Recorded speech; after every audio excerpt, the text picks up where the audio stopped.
African American Day Parade. Thousands come together each year to celebrate Harlem and the community's enduring spirit. So as the National Urban League prepares to open its new headquarters on 125th Street, we mark our return to the center of Black culture and empowerment. I'm Jerika Richardson, and we're coming home to Harlem. For more than 20 years now, Parade Day starts with a good meal where we gather, gab, and honor members of the community. It's a mosaic, it's a rainbow, I call it a gumbo, and Harlem is, without any shadow of a doubt, one of the most significant neighborhoods anywhere in the world. When you think of coming home to Harlem, what comes to mind? Harlem is the Mecca. It's the start of Black history in America for arts and culture, entertainment, economic empowerment, just Black liberation and freedom. One of this year's honorees is the esteemed Dr. Hazel. At 92 years young, she's been fighting for equality for over 7 decades. It is a pleasure being here with you on this beautiful day in Harlem. The fact that we have seen Black women across the country rise and ascend and break through glass ceilings. Yes. So talk to me about the rise and the importance of Black women's leadership in this country and in Harlem. Well, we've always been in leadership, but we had to stand in the background. But those guys gave me the opportunity. They always took me with them. I was a secretary, but that was so important. The important step for me to be, I knew all of the issues. So you were learning, I was and you were listening, and I was going places. Yeah. Right. Do you know that I second Shirley Chisholm nomination? I did not. Wow. Yeah. It's Ron amazing. Dellum was supposed to nominate her.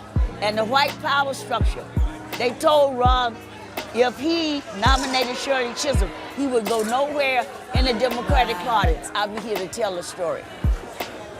And it's so important that we tell that story and right, those stories. Right. Because if we don't tell those, nobody's somebody's going to tell it. As Earl Lewis said, where are the cameras today? Where are the cameras? What does the African American Parade here in Harlem mean to you personally? To me personally, it reinforced that we are great people. This is a great nation. And to look at all of you young people, you, Jerika, that I have played a part in your life just warmed my heart today. Well, just being around you and being in your energy, I think makes us all know that we can be great. What advice do you have to the next generation of young people? I want them to take on what we have started, take the baton and run with it. They can, the opportunities are open. We are trying to make sure that the doors stay open. Those kids who got the scholarships today, we got to tell them, we are depending on them to come back to this community and work hard and give the next generation and the next generation so Harlem can strive. I love that. It's so important to come back to your community and to invest in your community, right? And give, right, yeah. to your community, right. And that's what we're doing today. I've grown up here my whole life, born and raised in Harlem. Coming home to Harlem, I feel like, is kind of coming back home to the Mecca, which is funny because I go to Howard University. Even when I go away, I get closer. Harlem to America means culture, history.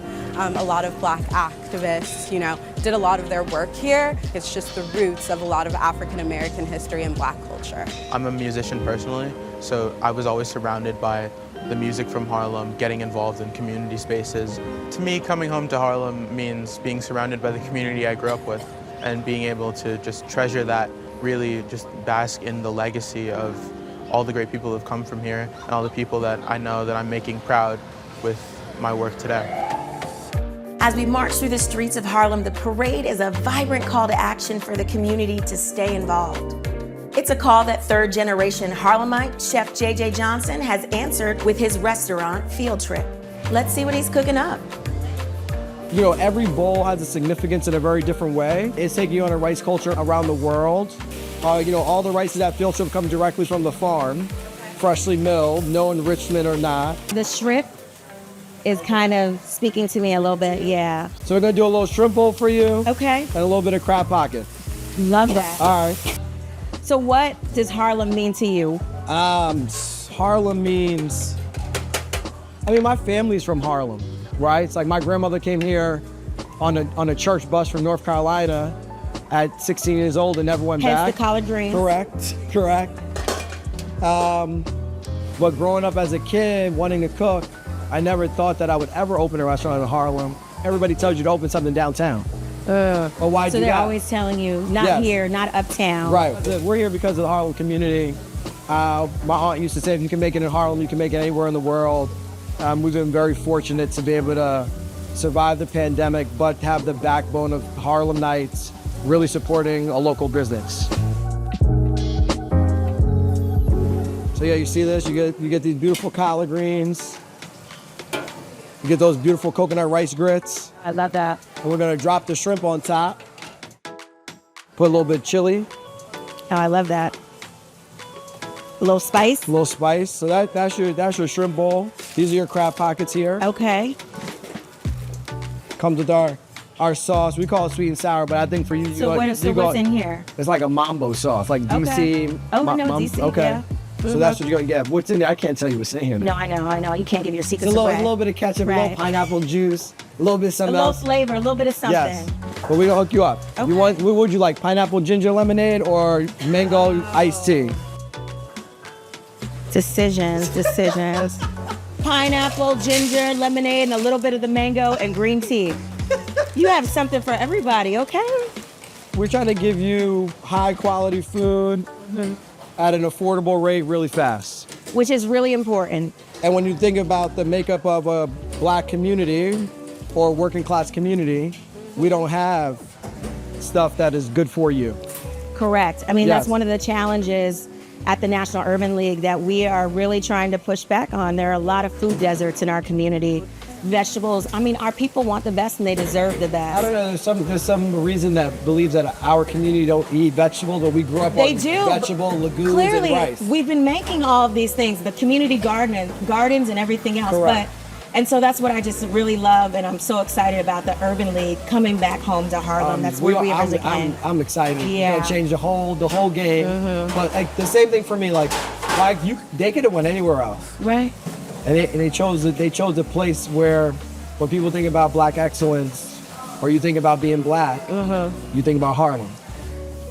True.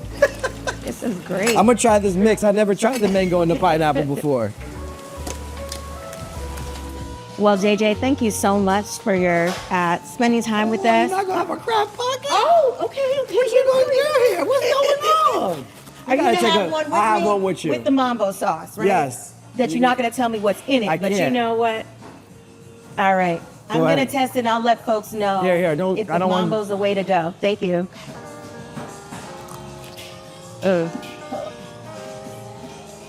That's pretty good. You might be rivaling some of the folks in DC. It's really good. Well, cheers. You got me drinking the whole thing. Maybe we name it the Urban League, and maybe we do a little proceed jammy jam. I love that. Look, and that's what we're trying to build, an empowerment center so that everyone has a place in Harlem. We're trying to keep all of our nonprofits and make sure they have sustainability and they don't have to worry about the rent getting too high. We really just want to make sure everyone has a place and a home and a space in Harlem. Is food political? Food is crazy political, right? Like, I went on a rant maybe a month ago about eggs. That I was running into the hood, I call it the hood grocery store, right? It's in the hood. There's not many other grocery stores around. The tax and the cost of it? And I went to go buy the same eggs that I would buy in a big name grocery store, and they were $10.49 for a dozen eggs. Wow. That I would normally buy in like a big name grocery store, let's just say, would be $3.49. Okay. Right? And I was shocked. So then I started walking down the aisle, looking at all the other food and seeing how high the prices were. So if you live in a black community that has only one grocery store, the prices are through the roof because there's no competition. Right. And they're squeezing you out. They know you don't have any other options. So It's that's the like black tax. The black tax. That's one thing for me. Then you also go in black neighborhoods and you go to a grocery store. And I go to the grocery store across the street from Filtrip all the time, and I talk to the managers like, hey, where's the heirloom tomatoes? Where's the nectarines? Where's the plums? Where's all the apples? Oh, the people don't want that. It's like, what are you talking about? The people want good food, and if you put it there, You know, black people want good food. Yes. So food is like really political. It's a shame because we produce so much food in this country that we're able to feed other countries, and that folks are just not able to get good for you food all the time. And after a while, it's sad. So that's why we're here, right? Like, we're here to change the conversation. When I hear people talk about food, it energizes me. Yeah. What advice do you have for younger folks that are in the industry that are coming up and really trying to figure out how they make their mark and really how they carve out space in what can be a really competitive environment? Oh, it's super competitive. I think when you just think about anything that you want to do, you should think about a community that you think will have your back, right? Well, I love that. So it's really everything we're doing, whether we're talking about access to resources, whether we're talking about politics, like there is a strain of justice in everything. And you really shown us how you are fighting for food justice and fighting for our community every day. And listen, black people have been growing food in America.